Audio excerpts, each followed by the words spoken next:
नमस्कार दोस्तों, स्वागत है आपका टीम्स अकेडमी के यूट्यूब चैनल पे। दोस्तों, आज की इस वीडियो में हम बात करेंगे वैदिक काल से जुड़े कुछ इंपॉर्टेंट एमसीक्यूज के बारे में। तो वीडियो को एंड तक जरूर देखना, और अगर आपने अभी तक हमारे चैनल को सब्सक्राइब नहीं किया है तो हमारे चैनल को सब्सक्राइब कीजिए।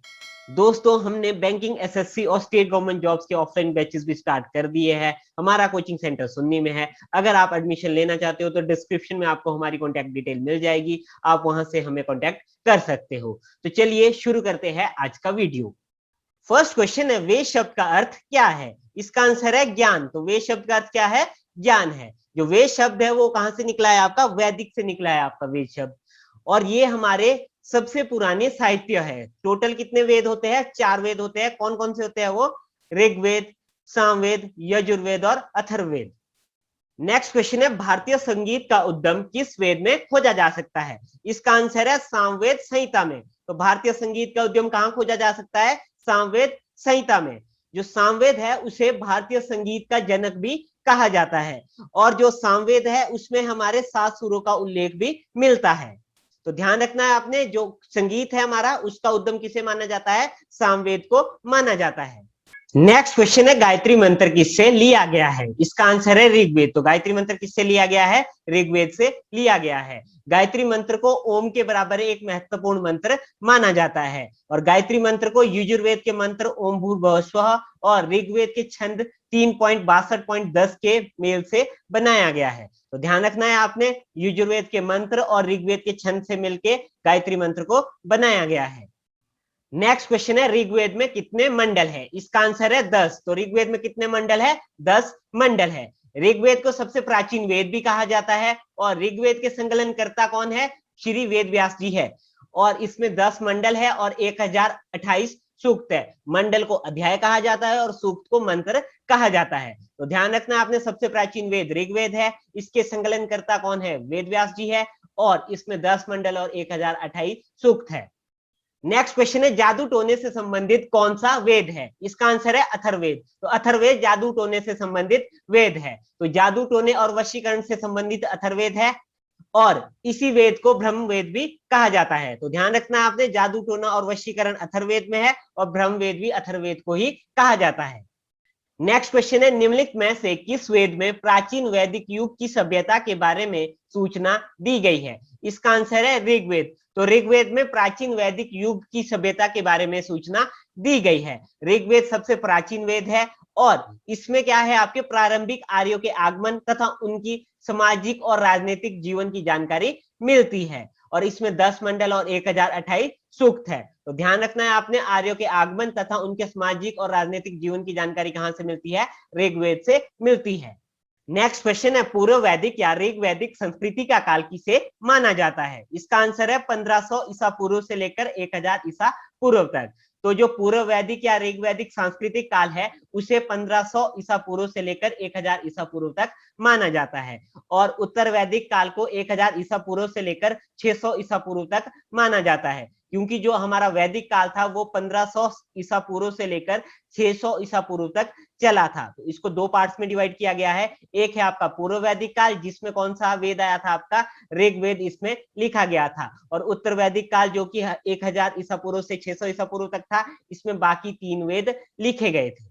नेक्स्ट क्वेश्चन है, इनमें से किस फसल का ज्ञान वैदिक काल के लोगों को नहीं था? इसका आंसर है तंबाकू। तंबाकू का ज्ञान वैदिक काल के लोगों को नहीं था, बाकी जौ, गेहूं और चावल का ज्ञान उन्हें था। नेक्स्ट क्वेश्चन है, वितस्ता किस नदी का वैदिक नाम था? इसका आंसर है झेलम। तो झेलम का क्या नाम था? वितस्ता था। और बाकी जो यहाँ पे नदियां है, चिनाब, चिनाब का क्या नाम है? अस्किनी है। और रावी का क्या है? पुरुषनी है। और ब्यास का विपाशा है। सतलुज का शतुद्री है। सिंधु का सिंधु ही है, और गंडक का सदानीरा है। तो ये कुछ एक वैदिक नाम है जो कि आपको ध्यान रखने हैं, क्योंकि एग्जाम में बहुत बार ये पूछे जाते हैं। नेक्स्ट क्वेश्चन है, मूर्ति पूजा का आरंभ कब से माना जाता है? इसका आंसर है वैदिक काल से। तो मूर्ति पूजा का आरंभ कब से माना जाता है? वैदिक काल से माना जाता है, और वैदिक काल में भी उत्तर वैदिक काल से प्रारंभ हुआ था। तो ध्यान रखना है, उत्तर वैदिक काल से आपका मूर्ति पूजा आरंभ हुई थी। नेक्स्ट क्वेश्चन है, पूर्व वैदिक आर्यों का धर्म प्रमुखता था। इसका आंसर है प्राकृतिक पूजा और यज्ञ। तो पूर्व वैदिक आर्य का धर्म प्रमुखतः प्राकृतिक पूजा था और वो लोग यज्ञ करते थे। उनका धार्मिक जीवन अधिक जटिल था और आर्यों के प्रधान देवता प्राकृतिक शक्तियों के प्रतिनिधि है।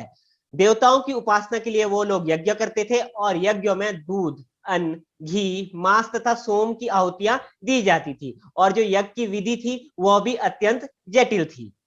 नेक्स्ट क्वेश्चन है आयुर्वेद किसका उपवेद है? इसका आंसर है ऋग्वेद। तो आयुर्वेद किसका उपवेद है? ऋग्वेद का उपवेद है। आयुर्वेद ऋग्वेद का उपवेद है, गंधर्ववेद सामवेद का उपवेद है, धनुर्वेद यजुर्वेद का उपवेद है और शिल्पवेद अथर्ववेद का उपवेद है। नेक्स्ट क्वेश्चन है ऋग्वैदिक आर्यों का मुख्य व्यवसाय क्या था? इसका आंसर है पशुपालन। तो ऋग्वैदिक आर्यों का मुख्य व्यवसाय पशुपालन था, क्योंकि कृषि उस टाइम इतनी नहीं की जाती थी तो उनका मुख्य व्यवसाय पशुपालन था और उत्तर वैदिक काल में कृषि बहुत ज्यादा की जाने लगी तो उनका मुख्य व्यवसाय कृषि था। तो ध्यान रखना है आप लोगों ने, ऋग्वैदिक आर्यों का मुख्य व्यवसाय पशुपालन था और उत्तर वैदिक आर्यों का मुख्य व्यवसाय कृषि था। नेक्स्ट क्वेश्चन है किस काल में अछूत की अवधारणा स्पष्ट रूप से उद्धत हुई? इसका आंसर है उत्तर वैदिक काल में। तो उत्तर वैदिक काल में अछूत की अवधारणा स्पष्ट रूप से उद्धत हुई, क्योंकि यहाँ पे जो समाज है उसको 4 वर्णों में विभाजित किया गया था। कौन कौन से थे वो वर्ण? ब्राह्मण, क्षत्रिय, वैश्य और शूद्र। और उत्तर वैदिक काल में जो वर्ण व्यवस्था थी वो कर्म पर आधारित ना होके जाति पर आधारित हो गई थी। मतलब शूद्र का बेटा शूद्र, वैश्य का बेटा वैश्य। तो इस तरीके से यहाँ पे अछूत की अवधारणा स्पष्ट रूप से उद्धत हुई थी। नेक्स्ट क्वेश्चन है गायत्री मंत्र की रचना किसने की थी? इसका आंसर है विश्वामित्र। तो विश्वामित्र ने गायत्री मंत्र की रचना की थी। गायत्री मंत्र सूर्य से संबंधित देवी सावित्री को संबोधित करता है और गायत्री मंत्र सर्वप्रथम कहां पे प्राप्त हुआ था? ऋग्वेद से प्राप्त हुआ था। तो ध्यान रखना है आपने, गायत्री मंत्र सावित्री देवी को संबोधित करता है और यह सबसे पहले ऋग्वेद से प्राप्त हुआ था। नेक्स्ट क्वेश्चन है पुराणों की कुल संख्या है? इसका आंसर है 18। तो पुराणों की कुल संख्या कितनी है? 18 है। नेक्स्ट क्वेश्चन है गाय किस काल में महत्वपूर्ण स्वरूप का धन थी? इसका आंसर है ऋग्वैदिक काल में।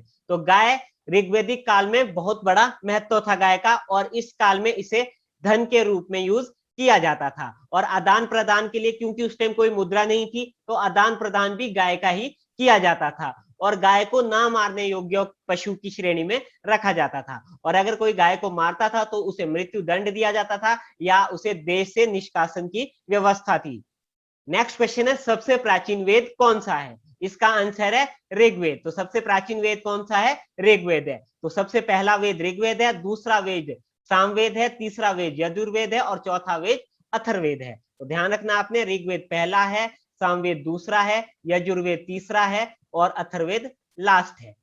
नेक्स्ट क्वेश्चन है आर्य भारत में संभवतः आए थे? इसका आंसर है मध्य एशिया से। तो आर्य कहां से आए थे? मध्य एशिया से आए थे। मैक्स मूलर के अनुसार आर्य मूल निवासी कहां के थे? मध्य एशिया के थे और इसी कथन को ज्यादातर माना जाता है।